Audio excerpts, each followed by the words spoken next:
Bagi masyarakat tertentu lebih agak seksi di pilkada bupati atau wali kota, Pak. Kenapa? Karena bisa jadi orang tersebut kan lebih dekat, lebih kenal. Kalau urusan pilgub kan agak jauh kira-kira gitu. Fakta di lapangan untuk calon bupati, calon wakil bupati atau wali kota wakil wali kota itu sudah mulai geliatnya jika dibanding alat peraga sosialisasi untuk pilgub. Ini fakta ini. Padahal sama waktunya. Jadi pengaruh seorang pimpinan dalam ini posisi bupati masih tetap punya pengaruh yang luar biasa saya kira. Yang harus dibaca adalah oleh masyarakat. Bagaimanapun beliau ini masih punya komando, Pak. Sampai dengan nanti bulan dilantiknya bupati terpilih, komando itu tetap masih di Pak Ade, Pak. Saya setahu saya ya, bisa jadi ada sosok Pak Sekda di sana. Jangan-jangan Anda ingin mengharapkan orang birokrat tampil nih. Partai politik dalam memberikan rekomendasi, memberikan persetujuan, memberikan juga SK penetapan seorang pasangan calon, tentu udah melalui kajian-kajian di partai itu. Penuh dengan kematangan, kehati-hatian, tidak tergesa-gesa. Sosok Pak Ade hari ini dengan kecermatan, ketelitian, keuletan, tidak kemungkinan tiba-tiba dari Nasdem ada yang juga mencalonkan. Di luar nama-nama yang sekarang sudah beredar, yang tadi disampaikan, jangan lupa yang menentukan tiket calon bupati dan wakil bupati itu adalah pengurus DPP partai masing-masing. Politik itu unpredictable, sesuatu yang tidak bisa kita prediksi. Bismillahirrahmanirrahim. Assalamualaikum warahmatullahi wabarakatuh. Baraya Priangan, ketemu lagi di Perspektif. Kali ini saya menghadirkan tokoh yang sangat istimewa sekali. Beliau adalah mantan ketua KPU 3 periode ya. 2 periode, 2 periode, 1 sebagai anggota, dan sudah melahirkan banyak bupati dan wakil bupati. Beliau adalah Kang Deden Nurul Hidayat.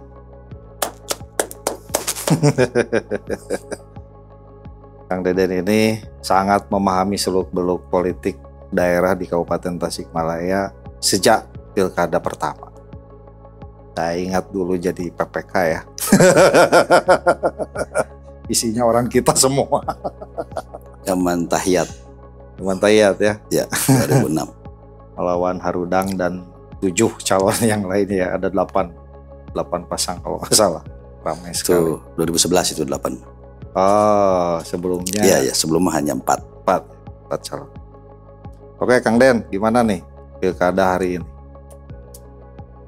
Saya melihat pilkada hari ini karena serentak ya. Tentu berbeda dengan waktu 2020. Waktu 2011, pilkada awal 2006. Karena ini serentak seluruh Indonesia. Di Jawa Barat saja 27 kabupaten kota.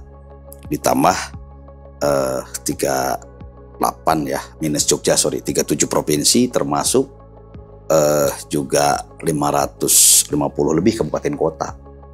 Nah, ini yang harus digarisbawahi bahwa momentum pilkada sekarang itu tentu berbeda dengan kemarin waktu 2020. Waktu 2020 kan masih ada dibagi klaster. Oke, perbedaannya apakah hanya dari sisi waktu serentak atau karena waktu serentak itu ada efek dan dampak lain mempengaruhi pilkada di daerah? Saya pikir punya efek juga karena ketika contoh misalkan pemilihan di Jawa Barat, pemilihan gubernur, juga di satu sisi pemilihan bupati, umpama di Tasik ya, di kabupaten, termasuk di kota, wali kota. Nah ini ketika nanti konfigurasinya yang masing-masing pasangan calon ketika diusung oleh partai politik, nah ini yang strategi partai politik bagaimana memainkan peranan ketika pemilihan gubernur dengan pemilihan bupati dan wali kotanya. Nah tentu ini yang menarik saya pikir ya, karena tidak ada yang mungkin itu seirama ya, konkordan istilahnya, ada yang bisa jadi berbeda, disesuaikan kondisi situasi daerah. Oke. Ketika partai politik tertentu memiliki target untuk merebut gubernur, itu otomatis kan akan konfigurasi provinsi, taruhlah. Konfigurasi politik di provinsi ini akan berpengaruh ke kabupaten, ke daerah. Saya pikir di tiap partai politik tentu sudah punya hitung-hitungan. Khusus apalagi partai-partai yang sudah mendapatkan kursi karena rujukannya dari sana, kursi DPRD-nya. Yang saya maksud adalah kearifan lokal, situasi daerah dengan satu dengan yang lainnya itu tidak secara tidak secara otomatis bisa juga seirama. Tergantung dengan situasi kondisi daerahnya. Itu yang saya maksud yang uniknya. Maka bisa jadi ketika partai tertentu, koalisi misalkan di tingkat provinsi, ketika di kabupaten kotanya bisa jadi berbeda. Ada mungkin sistem barter, ada juga ya yang seirama, tetapi juga situasi kondisi daerahnya tadi. Saya kira itu. Nah, sementara masyarakat dihadapkan kepada pilihan, nanti itu kan berarti akan diberi 2 jenis surat suara untuk pemilihan gubernurnya dan untuk pemilihan bupati atau wali kotanya. Itu yang saya maksud yang menarik gitu ya, karena persoalan masalah serentak tadi sama. Ya, mirip dengan Pilpres dan Pileg. Ya, mirip. Saya pikir berbeda. Kalau Pileg itu kan homogen. Dia hanya bertarung di internal partai dengan ya eksternal calon-calon yang lainnya. Tetapi untuk pemilihan presidennya kan sudah pasti partai yang bersangkutan tadi, misalkan kayak kemarin lah di 2024 ini kan, partai yang berkoalisi dengan koalisi Indonesia Maju dengan yang lainnya, kira-kira seperti itu. Yang saya kalau di Pilgub nanti dan Pilkada, jelas kan ini yang memilihnya, yang dipilihnya adalah calon kepala daerahnya, calon gubernur, wakil gubernur, bupati, wakil bupati, wali kota, wakil wali kota. Menurut Kang Deden, mana yang akan lebih mempengaruhi? Yang hemat saya, masyarakat. Apakah Pilgub akan lebih mempengaruhi Pilkada, atau Pilkada akan mempengaruhi Pilgub? Atau ini masing-masing masyarakat sudah cerdas karena mereka udah split voting gitu istilahnya, udah bisa memilih. Paling tidak ada beberapa kategori ya bagi masyarakat yang rasional. Pasti kedua-duanya menganggap bahwa dia sudah punya ada pilihan, sudah plotting tadi. Tapi bagi masyarakat tertentu yang tingkat pemahamannya, pengetahuannya, saya pikir belum. Jadi lebih agak seksi di pilkada bupati atau wali kota, Pak. Kenapa? Karena bisa jadi orang tersebut kan lebih dekat, lebih kenal, satu kampung, satu daerah, ada saudara. Kalau urusan pilgub kan agak jauh kira-kira gitu.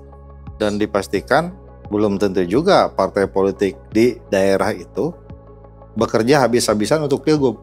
Betul, Pak. Jadi ini saya berdasarkan pengalaman empiris ya. Tingkat partisipasi pemilih dari pemilu ke pemilu yang saya alami, yang paling tinggi itu tingkat partisipasi itu Pileg. Kemudian yang kedua adalah Pilpres. Derajat ketiga adalah Pilkada Bupati, ya kan? Baru ke Pilgub. Oh, Pilgub ini masyarakat paling kurang. Partisipasinya kurang. Betul. Karena mungkin memiliki pandangan kurang asik meren Pilgub deh. Ini saya fakta ya. Karena tidak ada interest langsung mungkin ya dengan. Bisa jadi salah satu faktornya itu. Ya kalau Pileg kan rame ini. Tapi kan masyarakat kita ini kan sudah hebat nih, udah hebat cara berpikirnya. Yang nggak bisa dipandang mereka tidak memiliki wawasan politik juga. Dia di Pilegnya milih partai A, di Pileg daerah misalkan milih partai A.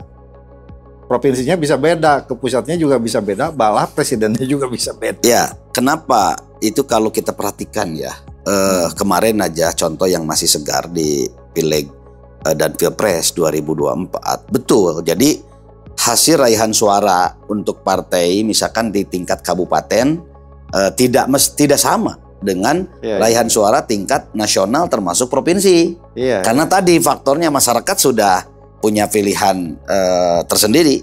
Saya pinginnya untuk Pileg di DPRD kabupaten cocoknya si A, udah kenal dia, udah tahu apa calonnya kira-kira gitu. Meskipun di partai yang menurut dia secara ideologis tidak tepat. Ketika di pemilihan calon anggota DPR provinsinya, DPRD-nya itu bisa jadi berbeda, tidak mesti satu homogen dengan memilih partai itu. Pun demikian dengan yang pusat, termasuk untuk tadi milih presidennya. Ya saya pikir ini sah-sah saja, menandakan masyarakat sudah betul-betul dia memahami terhadap figur-figur calon-calon para pemimpin yang dia pilih, saya kira itu. Dan Pak Deden pastikan interest untuk pemilihan bupati itu lebih tinggi ketimbang pemilihan gubernur. Iya. Masyarakat lebih aware gitu ya. Iya. Dengan pilkada kabupaten kota ketimbang betul. Provinsi. Berarti ini yang akan mempengaruhi provinsi. Atau ya masing-masing aja jalan gitu kan. Itu tadi makanya saya pikir ini menarik ya dan unik. Orang kan seperti sekarang. Saya melihat fakta di lapangan untuk para bakal calon yang mau mencalonkan calon bupati, calon wakil bupati atau wakil wali kota itu sudah mulai geliatnya jika dibanding alat peraga sosialisasi untuk pilgub. Ini fakta ini. Iya. Padahal sama waktunya. Hanya beberapa orang saja lah ya. Kalau untuk pilgub itu yang ini, dan masyarakat juga kurang menyimak juga ya. Betul. Pencalonnya seperti apa. Oke, kita masuk ke konteks konstelasi di Kabupaten Tasikmalaya. Nah, diawali oleh sebuah narasi, gitu kan. Narasinya adalah keretakan, perpisahan nih, jalan pisah antara bupati dan wakil bupati di Kabupaten Tasik. Wakil bupati memilih untuk mencalonkan sendiri. Nah, itu narasi politik. Sehingga kekuatan politik, komunikasi politik ini tampak tersentral di dua sosok ini. Saya melihat sosok lain tidak terlalu kuat, bahkan tidak terlalu kuat karena faktanya sekarang sudah terbelah menjadi dua, komunikasi dan keintiman politik itu. Satu di blok bupati, PDIP, PKB, Golkar dan Nasdem. Satu di blok wakil bupati, gitu. Itu ada Gerindra, P3, PAN, Demokrat, dan PKS. Menurut pandangan Pak Deden sendiri, ini kira-kira akan seperti apa? Kalau saya melihat, Pak, politik itu unpredictable, sesuatu yang tidak bisa kita prediksi. Ibaratkan perjodohan, layaknya perjodohan. Jadi ini pun sama. Saya berangkat dari pengalaman, ya. Saya masih segar di ingatan saya ketika 2015, ya. Ketika waktu itu kan Pak Bupati incumbent, Pak UU dengan Pak Ade, itu kan waktu itu juga ada koalisi Mutiara Sukafura, Pak Ade, Pak UU-nya kemudian di luar itu. Bahkan Pak UU itu sudah mau deklarasi, mau daftar ke kami, ke KPU pagi-pagi. Dengan Pak Joleh waktu itu. Tiba-tiba ketika daftar siangnya, menjelang sore, jadinya UU Ade. Nah, hal ini pun kalau bacaan saya, jangan lupa yang menentukan tiket seorang calon, pasangan calon maksud saya, calon bupati dan wakil bupati itu adalah pengurus DPP partai masing-masing. Berbeda dengan konteks waktu pilkada awal, Pak. Pilkada awal 2005 ya, 2005-2006 itu hanya equal, hanya di tingkat DPC. Sifat di pusat itu rekom. Sekarang dibalik, justru yang menentukan itu DPP. Maka saya pikir sah-sah saja. Mungkin sekarang konteksnya Pak Bupati ketika melihat situasi perkembangan yang terjadi, sekali lagi termasuk juga Pak Wakil Bupati ya. Saya melihat kalau memang di ending akhir ada terjadi kembali misalkan seperti pengalaman yang dulu terulang kembali, harus kemudian bersatu lagi, sesuatu yang bisa dimungkinkan juga. Calon tunggal. Bisa jadi calon tunggal. Oh iya, 2015 pun sama ya. Ketika waktu itu Pak sendiri, betul, P3-nya tidak bisa nyalonin, Pak UU digandeng PKS, betul. PKS koalisi dengan PKB kan gitu ceritanya. Ya, Dan fix untuk pendaftaran itu UU oleh. Sementara Pak Ade Ya, dengan PAN waktu itu beliau. PAN, Ya, PDI ya. PAN karena Golkar pun tidak bisa nyalon, ada Golkar, terjadi. Ya, Golkar tidak bisa nyalon, Ya. walaupun ada Ya. suratnya, ya dari Agung Laksono dulu ya. Betul, betul. Lalu pada akhirnya DPP memaksa karena DPP mungkin kan tidak sifatnya tidak ego gitu ya, maksudnya realistis saja gitu kan. Ya, Dipaksalah oleh PDIP diantaranya ya supaya udahlah nyatu lagi UAD di injury time. injury time. Nah, Jadilah UAD, bubarlah UU oleh gitu. betul. Nah, ini pun Dan PKB waktu itu ditinggal. Jadi hanya pilkadanya sempat ditunda, ya kan? ya, Ditunda karena memang tidak ada yang tidak ada berpasangan calon, ya. dan ada 3 daerah se-Indonesia, Kabupaten Tasik, Kabupaten Blitar, dan Timur Tengah Utara. Saya masih ingat, Lalu sehingga muncullah putusan MK yang bisa menjadi calon tunggal, istilahnya dengan bumbung kosong atau waktu itu setuju tidak setuju. Nah, kembali ke tadi Pak, kita juga sama kembali kepada sejarah. Ketika waktu di akhir perjalanan Pak Tatang Farhanul Hakim, almarhum ya, di 2011 beliau habis dengan Pak Hidayat. Waktu itu kan Pak Tatang membackup pasangan Pak UU, Pak Ade. Ya. Pak Hidayat kan dengan Pak Sekda. Artinya pecah meskipun tidak langsung ya orang yang bersangkutan. Nah, ketika sekarang Pak Cecep, saya pikir ini yang bisa memahami dan mengetahui tentang persoalan persis seperti itu kan hanya yang bersangkutan berdua, Pak. Itu tidak bisa kita siapapun. Kenapa misalkan Pak Ade apakah benar mau lagi nggak dengan Pak Cecep? Kan yang tahu beliau aja. Sebaliknya, Pak Cecep kenapa udah nggak mau dengan Pak Ade? Hanya beliau saja yang berdua yang tahu.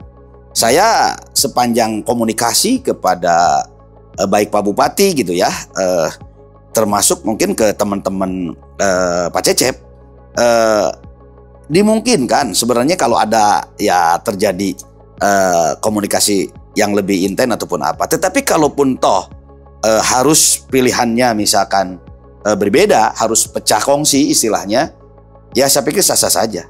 Itu merupakan bagian daripada proses politik, pilihan masing-masing. Toh tadi politik itu adalah unpredictable, sesuatu yang tidak bisa kita prediksi.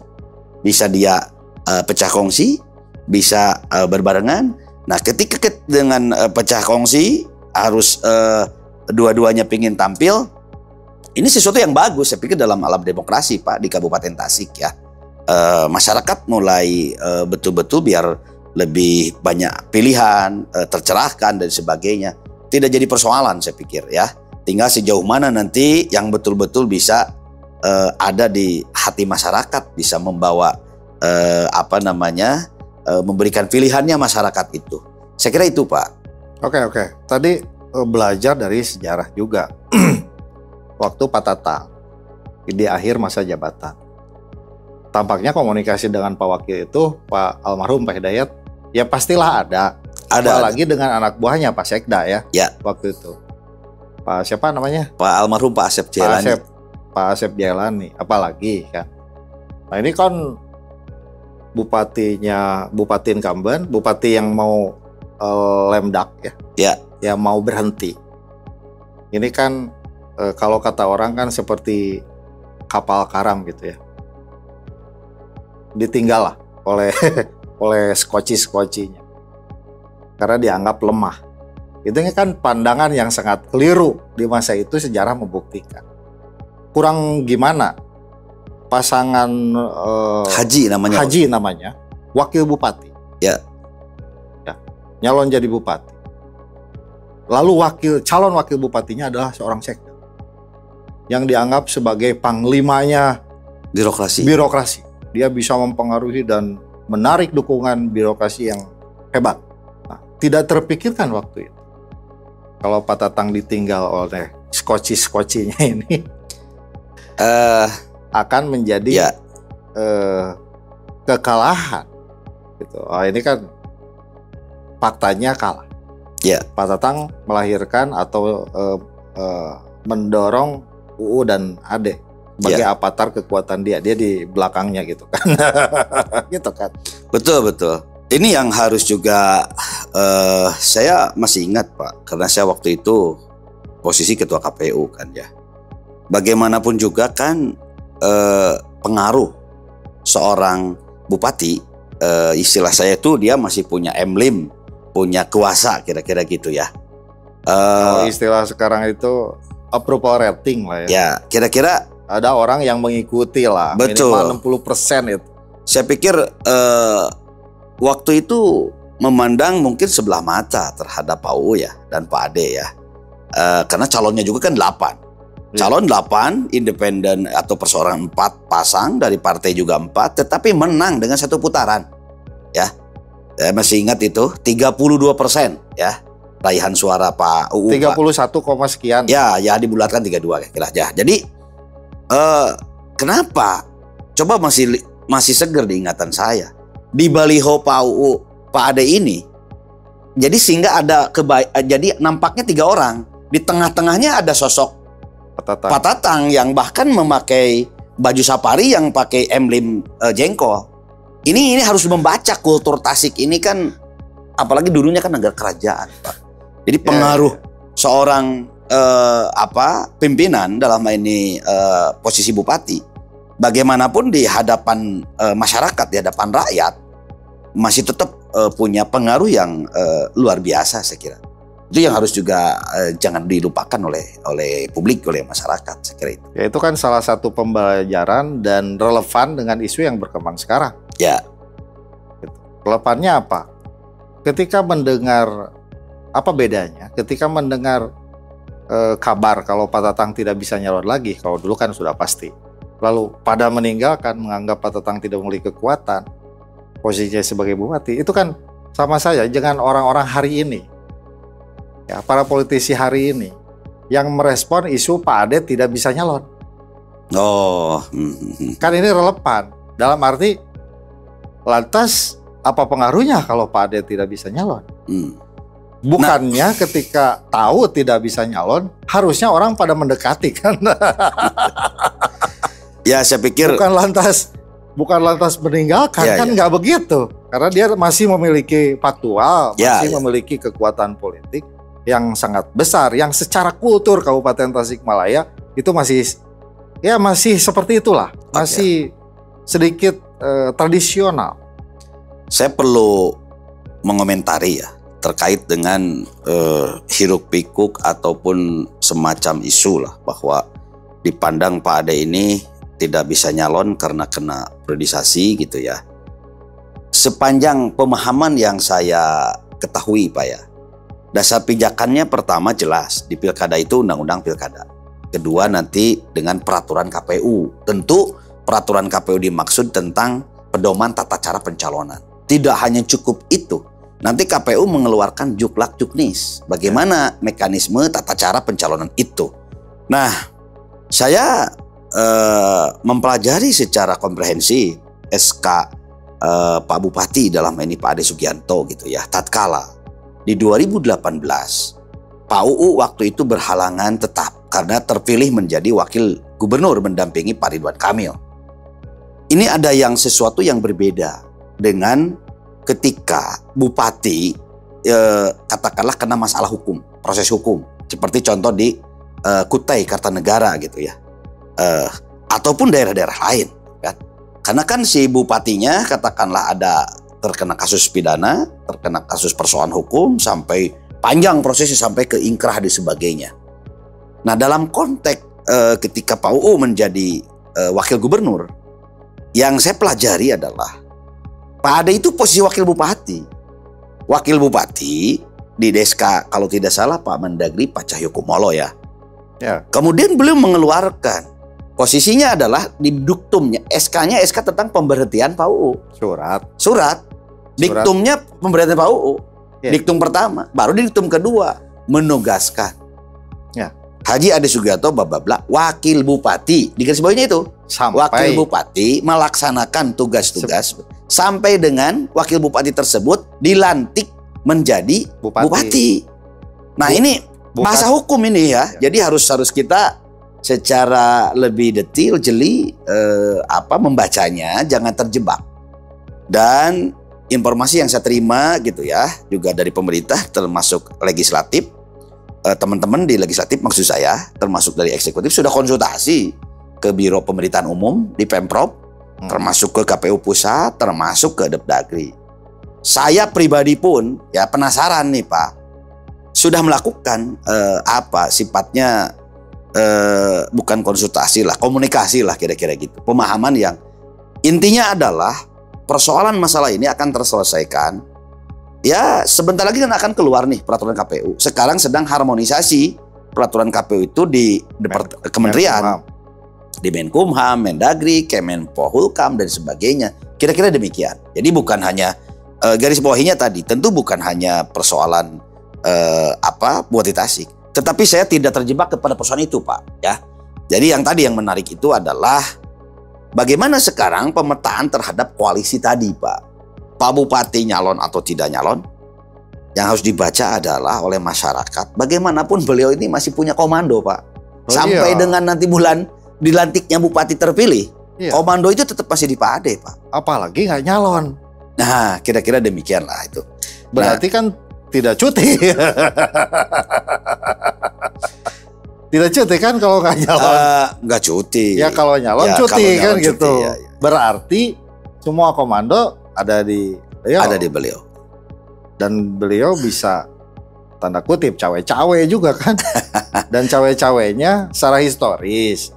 Kita kan belajar dari kasus Pak Tatang dulu di akhir masa jabatan. Ya.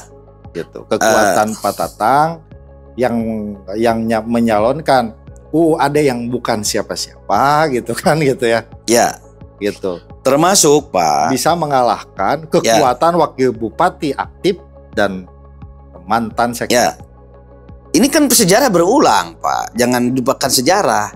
Ya. Itu 2011. Ya. 2015 semua orang itu mohon maaf mungkin karena dianggapnya seolah-olah udah dijongkan kira-kira Pak Ade ini kira-kira gitulah waktu itu kan. Ya. Udah ditinggalkan saja. Tinggalkan saja. Biar nanti pilkadanya tahun depan. Tiba-tiba kan calon tunggal tuh. Ya. Dengan setuju tidak setuju. Ya. Faktanya tetap menang 63%. Ya kan? Iya. Ya kira-kira gitu. Artinya pengaruh tadi karena incumbent Pak UU-nya kan. Iya. Kemudian kemarin Pak 2020 bahkan itu ada pandemi COVID ya kan. Pilkada Pak Ade kemarin lah penerus Pak UU kira-kira demikian. Beliau menang karena posisi lagi-lagi karena bergerak pun terbatas lah mungkin ya. Ya enggak lah, nggak kampanye karena COVID gitu ya. Jalan-jalan turun-turun enggak kan kemarin. Ya saya kira itu. Ini nih harus masih bisa menang. Masih bisa menang. Nah, apalagi sekarang pengaruh politiknya terbukti di Pileg. Beliau bisa dorong PDI Perjuangan dari 6 kursi jadi 9. Itu bukan pekerjaan mudah, Bos. Betul. Dan itu mustahil tanpa ada kekuatan eksekutif. Ya. Pengaruh maksudnya, pengaruh. Ini fakta ya, bukan itu tapi sesuatu yang terjadi dan di negeri notabene Tasik itu negeri santri lah, negeri Tasik kota santri kira-kira gitu. Orang kadang-kadang mungkin dipandang katakanlah melihat PDIP gitu ya. Tapi fakta bahwa 9 kursi naik luar biasa. Iya. Lalu sekarang ada isu Pak Ade nggak bisa nyalonin, semuanya pada kayak euforia gitu ya. Seakan-akan ya kayak Pak Tatang dulu aja lah, mirip-mirip situasinya. Seakan-akan mesti bisa nyalon gitu, berarti nggak ada kekuatan. Kan tidak begitu sebenarnya. Betul Pak. Gitu. Tapi saya pikir itu perhitungannya salah kalau malah meninggalkan. Kalau misalkan Pak Ade tidak bisa nyalon, malah seharusnya kan membangun kekuatan dengan itu harus. Namun demikian Pak, tetapi mindsetnya ini kan terlalu dini lah. Kalau pandangan saya sudah digelembungkan seolah-olah beliau ini tetap nggak bisa nyalon gitu. Sekiranya kita nggak merespon, karena ada fakta hukum kalau betul. Kita kan Ini kan isu. Ya. Kita nggak merespon. Dan itu. proses panjang, Pak. Iya. Gini proses panjang tuh. Kalaupun PKPU-nya Ya. masih bisa digugat. Oh masih bisa. Ya kayak kemarin yang bisa ke MA kan. ke Mahkamah Agung. Namanya judicial review, ya kan? Iya, bisa termasuk review. mungkin nanti ketika di pencalonan, kalaupun SK sudah ada, kan bisa ke PT UN. Iya. Karena MK-nya dasar yang dalil MK yang menjadi dasar itu bukan norma baru. Ya, ya. Ya, ya. Kecuali kalau putusan MK norma barunya seperti itu kan tidak menjadi norma baru. Ya, ya. Gitu. Makanya saya pikir Itu kan dinamika dalam persidangan. ya, ya. Kita makanya jangan terjebaklah kepada persoalan isu-isu itu gitu, Ya, Pak. tapi Dan ini banyak, Bos. kenapa? Teman-teman kita kan banyak yang terjebak juga.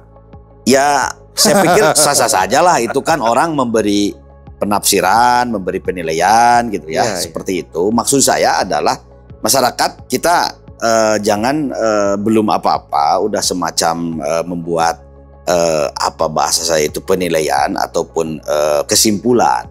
Ini kan proses masih panjang, Pak. Pencalonan itu 27 Agustus, Pak. Ya, waktunya. Sekarang baru tanggal 12 Juni. Ya. Jadi mungkin ini di internal partai pun sedang dan partai politik tidak akan gegabah. Pandangan saya ya. Partai politik dalam memberikan rekomendasi, memberikan persetujuan, memberikan juga SK penetapan seorang pasangan calon, tentu udah melalui kajian-kajian di internal partai itu. Saya kira itu, Pak. Contohnya PKB. PKB banyak belajar. Ya banyak belajar karena dalam sejarahnya PKB nggak pernah menang di pilkada. Ya kan, meskipun jawara 8 porsi. Instruksi sekarang kan lain. Bersama incumbent, gitu kan. arahan dari atasnya tuh ya koalisinya bersama incumbent. Ya, ya. Yang tadi saya sampaikan, tiap-tiap daerah kan apa namanya situasional, situasi kondisinya gitu ya. Dan partai politik yang sudah ada incumbentnya di sana ya cenderung mempertahankan, Pak. Ya, ya.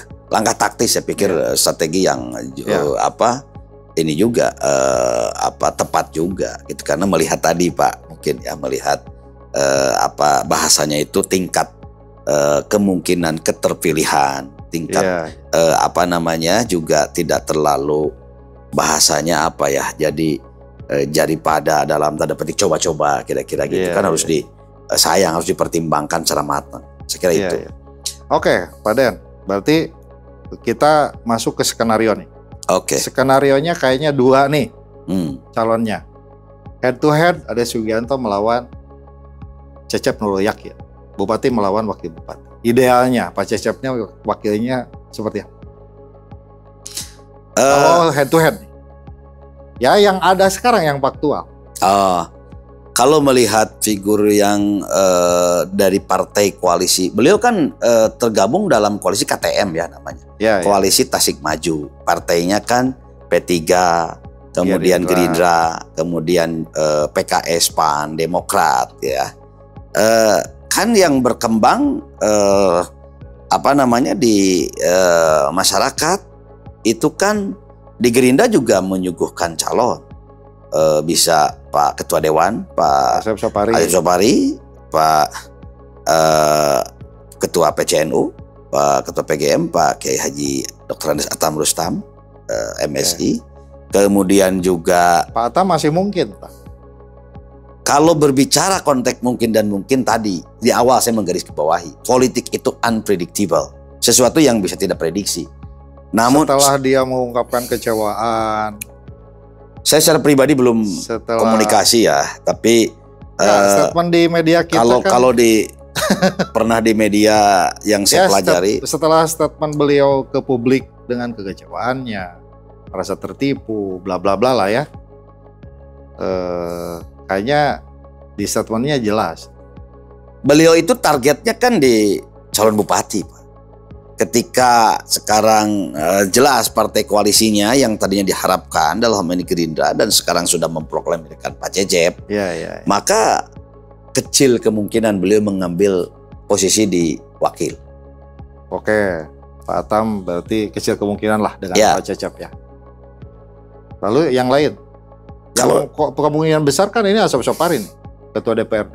Ya, kalau dilihat dari sisi Gerindra kan dari konfigurasi 9. Ya kan?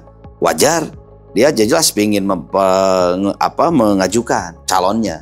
Ya. Di grid katakanlah ya idealnya mah calon bupati lah gitu ya. 9 kok yang memimpin pemenang. Calon wakil dari Pak Cecep dari Gerindra itu ada Asep Sopari. Terus siapa lagi? Sudah, Pak Atam kecil kemungkinan. Lalu dari PKS ada Pak Ustadz Tetep sama siapa? Kang Deddy ya? Iya. Kang Ustadz Tetep ini pernah jadi calon juga kan? Pernah 2005 dulu.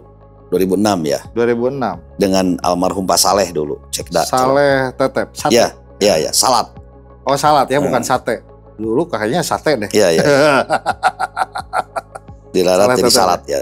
Oke, sekarang lalu satu lagi siapa? Dari PKS tuh Kang Deddy kayaknya lebih junior ya ketimbang Kang Deddy. Gini Pak, kalau hitung-hitungan saya, mohon maaf, teman-teman di parlemen itu mungkin berpikir ulang Pak. Dia harus mundur. Kemarin baru sudah capek nyalon pileg. Bukannya cuti sekarang? Mundur Pak. Putusan MK sudah jelas. Kalau mundur, kalau hanya cuti, pasti berbondong-bondong Pak. Pasang badan. Harus mundur. Nah, sehingga inilah yang lah, anggap saja ini tidak bisa nyalon gitu. Kecil kemungkinan. Yang paling memungkinkan Asep Sopari. Betul. Karena beliau mah kan ya hitungannya begitu. Ya, karena beliau kan tidak terpilih di pilegnya kan. Kalau Pak Asep. Lalu dari PAN ada Asep Jul leluasa. Asep Jul nggak punya beban. Betul, tetapi yang saya lihat gitu ya, dia udah punya penugasan mah gitu ya, rekomendasi maksudnya penugasan. Ya. Tapi menurut saya belum secara pribadi belum komunikasi ya ke yang bersangkutan. Tapi nampaknya mengikuti terhadap siapa nanti calon yang betul-betul dia akan usung. Oke, satu lagi Perry William berarti kan? Ya. Tahu di sini ya saya tahu diri lah. Partai saya kan cuma 3 gitu kan. Kira-kira tidak ngotot seperti tahun kemarin. Ya, termasuk tadi Pak, kalau teman-teman yang aktif, yang sekarang terpilih kembali di DPRD, bacaan saya ya, berhitung 2 kali. Mereka tetap berhitung adalah tetap di legislatornya. Kira-kira. Berarti, jadi yang tersisa hanya Pak Asep Sopari. Kalau Pak Atam kemudian ini, terkecuali dalam tanda petik ya, ada tadi di injury time, akhirnya kawin paksa. Dengan siapa misalkan, bisa saja. Ada dari PAN, Dede Mokhsid. Oke. Kan dia benderanya baliho, spanduk di mana-mana sudah, dan dia konon kabarnya mendaftar juga ke PAN. Yeah. Menarik itu. Jadi di luar Pak Asep Sopari ya. Jadi yang memiliki peluang besar hari ini dalam pandangan Pak Deden itu Asep Sopari dan Dede Mokhsid. Saya perlu yakin Asep Sopari atau saya perlu yakin Dede Mokhsid. Nah, ini kan harus berhadapan dengan Ade Sugiarto. Ya. Yang kemungkinan besarnya dengan siapa? Koalisinya dulu Pak. Ya kan ini sama PKB, ya. Sama Golkar, sama Nasdem. Ya. Ya kan. Nasdem kayaknya nggak memaksakan. Bisa jadi koalisi itu. Karena tadi Pak, sampai istilah orang mau nikah itu kan 5 menit janur kuning sebelum melingkar kan masih bisa katakanlah milik berubah kira-kira gitu. Ya buku nikah sudah jadi pun bisa berubah. Gitu. Ya kira-kira gitulah maksud saya. Ini pun koalisi yang sekarang sudah digadang-gadang ini bisa jadi di injury time. Tapi itu ABK dulu lah. Aku abaikan itulah. Oke. Unpredictable itu iya. Tapi kan sekarang lihat komposisi dan keintiman kedua kelompok ini. Saya pikir ini Pak Ade bakal ngambil siapa nih? Di Pak Ade ini kan banyak stok. Banyak. Di PKB saya pikir ada 3 nama. Ada Pak Kiai Acep Adang, ada sahabat saya Pak Iip Miftahul Fauj, ada Kang Asep Muslim. Itu jelas-jelas yang sudah daftar gitu ya. Itu PKB. Di Golkar ada Pak Iwan Saputra, ada Pak Eri sendiri, ada Pak Iod, ada Pak Giri, kan dia daftar melalui Golkar. Termasuk mungkin kalau tadi misalkan Golkar, PKB, Nasdem ya.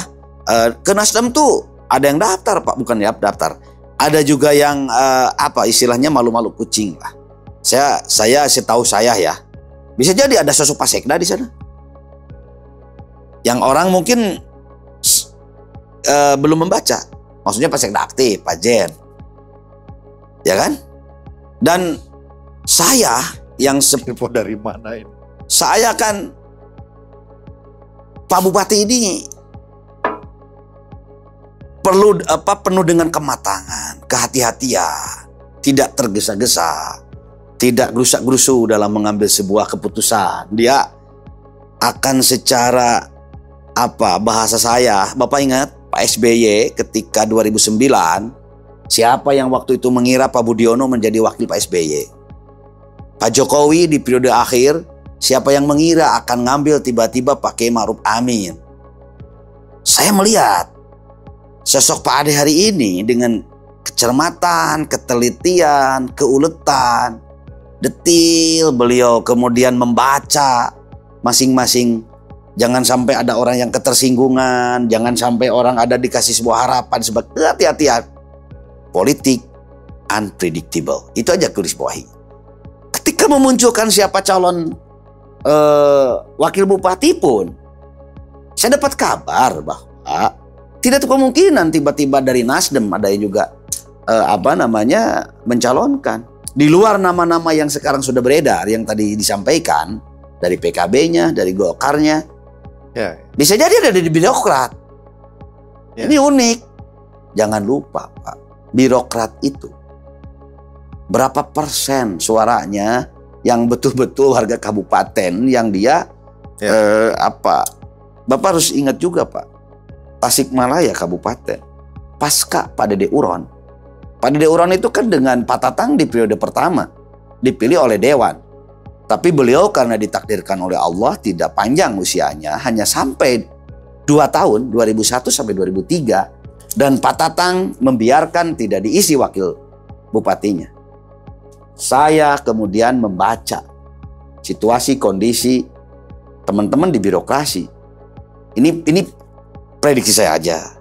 Tidak dari yang lain, tidak ada unsur dari yang lain. Tapi wajar dong sebagai saya pemerhati, sebagai warga masyarakat Tasik. Jangan-jangan Anda pengen mengharapkan orang birokrat tampil nih. Itu jangan-jangan bahasa saya. Yeah. Barangkali ini kata kuncinya. Tapi ini sekali lagi ya. Siapa yang figur yang akan diambil oleh Pak Ade Sugianto, catatannya yang garis dibawahi adalah beliau dalam memutuskan tidak akan gegabah. Beliau penuh dengan kehati-hatian, kecermatan, kapan waktu yang pas, kapan waktu yang tepat, bagaimana melihat dikaji sedemikian rupa dan lain sebagainya, sehingga pilihan yang dia pilih betul-betul tepat. Kenapa demikian? Meskipun ini kan ranahnya partainya koalisi. Ketika partai koalisi tentu idealnya semua partai equal, setara, adil, setara. Siapa calon bupatinya, siapa wakil bupatinya. Tetapi ada sebuah, bukan adagium ya, ada sebuah mungkin penilaian lebih. Ketika teman-teman atau pengurus DPP pun menanyakan kepada calon bupatinya, kira-kira ingin dengan siapa nih yuk yang pas. Kira-kira kan demikian Pak. Perlakuannya bedanya itu kalau calon bupati Pak dengan wakil bupati. Kira-kira demikian. Ya maka ini mungkin mohon maaf sekali lagi ini baru analisis pribadi saya. Nah ini kalau skenarionya 2 calon. Oke. Kalau ininya ditarik ke sini ya selesai. Ya tadi kan di ending akhir kekuatan ini ditarik ke sini ya.